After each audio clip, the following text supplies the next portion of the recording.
chi angharad. Os ydych chi ddim yn gwybod, ydych chi'n gwybod rwan. Croeso i rifin rhif 3 o ffasiwn mewn munud. Yn cario ymlaen o wrth gwrs efo'r top picks Gwanwyn, mae gen ni nesa backpack. Mae backpack yn rhywbeth yn teimlo'n really weirdly angerddol tuag at. Nes i gael fatha pen professional a mae mor handi i just taflu pethau mewn. Ti'n mynd i siopio, ti'n mynd yn y plastic bag ydych chdi.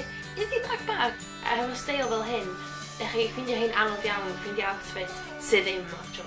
A wrth gwrs, yn y nosweithiau, yn y haf, mae'n mynd, ydy hwn man? Lle mae hwn wedi dod o'n? Tylai. A wrth gwrs, yn y nosweithiau, yn y haf, mae'n gallu bod yn really oer, so ydych chi angen sweatshirts da. Mae'r yma ar gael o Wild Fox yn £95 a, oce, dwi'n cytuno efo chi, mae o'n absolutely ridiculously priced am sweatshirt.